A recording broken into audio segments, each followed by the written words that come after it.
તાજમહેલ. આ નામ સાંભળતા જ આંખો સામે શું આવે છે? પ્રેમ, સુંદરતા, સફેદ આરસ પહાડની એક અમર કવિતા, ખરું ને? પણ શું આ કહાણી એટલી જ છે જેટલી આપણે જાણીએ છીએ? કે પછી આ ખૂબસૂરતીની પાછળ રહસ્યો, દંતકથાઓ અને વણ ઉકેલ્યા સવાલોનો એક આખો ઇતિહાસ દબાયેલો છે? તો ચાલો આજે પ્રેમની આ જાણીતી વાર્તાથી થોડું આગળ વધીએ અને એની પાછળ છુપાયેલી અજાણી હકીકતોને શોધીએ.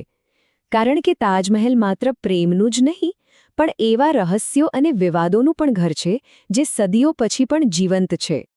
દરેક મહાન ઇમારત પાછળ એક વાર્તા હોય છે, અને તાજમહેલની વાર્તાની શરૂઆત થાય છે એક અતૂટ પ્રેમથી. મુગલ બાદશાહ શાહજહાં અને એમની પ્રિય બેગમ મુમતાઝ મહેલ. એક એવો પ્રેમ જે ઇતિહાસના પાનાઓમાં અમર થઈ ગયો. પણ પછી 1631માં એક જ પળમાં બધું બદલાઈ ગયું. મુમતાઝના મૃત્યુએ શાહજહાંને અંદરથી તોડી નાખ્યા. એવું પણ કહેવાય છે કે એમના વાળ દુઃખમાં રાતોરાત સફેદ થઈ ગયા હતા. પણ એ જ અપાર દુઃખમાંથી એક સંકલ્પનો જન્મ થયો. એક એવું સ્મારક બનાવવાનો જે સદીઓ સુધી એમના પ્રેમને દુનિયા સમક્ષ જીવંત રાખે. પણ પ્રેમનો આવો સંકલ્પ પૂરો કરવો ક્યાં સહેલો હતો? એની પાછળ એક એવી ભવ્ય ગાથા છે જેના આંકડાઓ સાંભળીને આજે પણ વિશ્વાસ કરવો મુશ્કેલ બની જાય છે. 22 વર્ષ! જરા વિચારો તો, પૂરા 22 વર્ષ લાગ્યા તા આને બનાવતા. એક આખી પેઢી મોટી થઈ ગઈ આને બનતા જોતા જોતા. 2 દાયકાથી પણ વધારે સમય સુધી હજારો હાથોએ દિવસ રાત એક કરીને આ સપનાને પથ્થરમાં કંડાર્યું. અને કેટલા લોકો? લગભગ 20,000 કારીગરો, શિલ્પકારો અને મજૂરો. આ તો જાણે કે એક આખું નાનું શહેર જ કામે લાગ્યું હતું. અને એ બધાનું લક્ષ્ય ફક્ત એક જ હતું: દુનિયાની સૌથી સુંદર ઇમારત બનાવવાનું. અને ખર્ચો? એ જ જમાનામાં 3.2 કરોડ રૂપિયા. આજની તારીખમાં આ રકમ એટલે અબજો રૂપિયા. એટલે કે આ ફક્ત એક ઇમારત નહોતી, આ તો એક સામ્રાજ્યની શક્તિ અને સંપત્તિનું ખુલ્લું પ્રદર્શન હતું.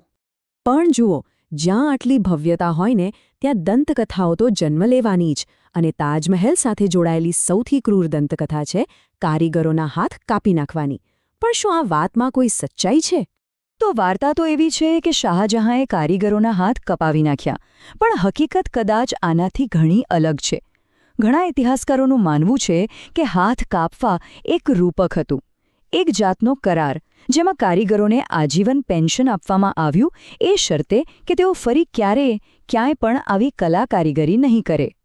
અને આ દંતકથા ખોટી હોવાનો સૌથી મોટો પુરાવો એ છે કે તાજમહેલના મુખ્ય આર્કિટેક્ટ ઉસ્તાદ અહમદ લાહોરીએ આના પછી જ દિલ્હીનો ભવ્ય લાલ કિલ્લો બનાવ્યો હતો. હવે જો હાથ જ કાપી નાખ્યા હોત તો આ ચમત્કાર કેવી રીતે શક્ય બન્યો હોત? ચાલો, દંતકથાઓની વાત તો થઈ, પણ તાજમહેલ સાથે જોડાયેલા સવાલો અહીં પૂરા નથી થતા. અમુક વિવાદો તો એવા છે જે આજે પણ વણ ઉકેલ્યા છે અને સતત ચર્ચામાં રહે છે. અને એમાંથી સૌથી મોટો અને રહસ્યમયી સવાલ છે બોયરામાં આવેલા એ 22 બંધ ઓરડાઓનો. સદીઓથી બંધ એ દરવાજા પાછળ આખરે શું છુપાયેલું છે? કયું રહસ્ય દફન છે એની અંદર? જો કે સત્તાવાર રીતે આર્કિયોલોજીકલ સર્વે ઓફ ઇન્ડિયા એટલે કે ASIનું કહેવું છે કે આ ઓરડાઓ ઇમારતના માળખાને મજબૂતી આપવા માટે છે અને તેમાં ખાસ કંઈ નથી. આટલા મોટા રહસ્યનો એકદમ સાદો જવાબ. અને અહીંથી શરૂ થાય છે એક બીજો ઘણો મોટો વિવાદ, તેજો મહાલયનો સિદ્ધાંત. એક દાવો એવો પણ છે કે તાજમહેલ મૂળમાં એક શિવ મંદિર હતું જેનું નામ હતું તેજો મહાલય. આ એક એવો દાવો છે જેણે ઇતિહાસ પર ઘણા સવાલો ઊભા કર્યા છે. પણ એ વાતની નોંધ લેવી પણ એટલી જ જરૂરી છે કે આ દાવાને સમર્થન આપવા માટે પૂરતા ઐતિહાસિક પુરાવા ન મળવાને કારણે ભારતની અદાલતો અને મોટાભાગના ઇતિહાસકારોએ આ સિદ્ધાંતને સ્વીકાર્યો નથી.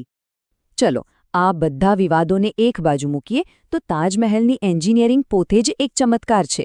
શું તમને ખબર છે કે એના 4 મિનારા સહેજ બહારની તરફ ઝૂકેલા છે?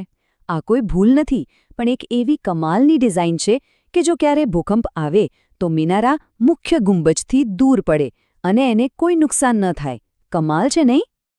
તો આ બધી વાતો પરથી એક વાત સ્પષ્ટ થાય છે: તાજમહેલ એ માત્ર પ્રેમનું પ્રતીક નથી, એ માનવીય શ્રમ, અદ્ભુત કળા અને એવા રહસ્યોનો સંગમ છે જે આજે પણ આપણને વિચારવા પર મજબૂર કરી દે છે.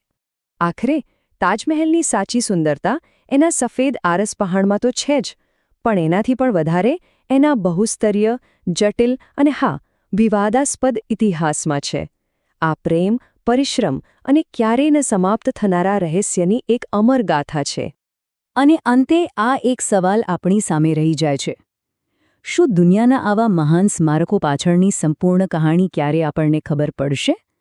કે પછી અમુક રહસ્યો હંમેશા માટે ઇતિહાસના પાનામાં જ દફન થઈને રહી જશે?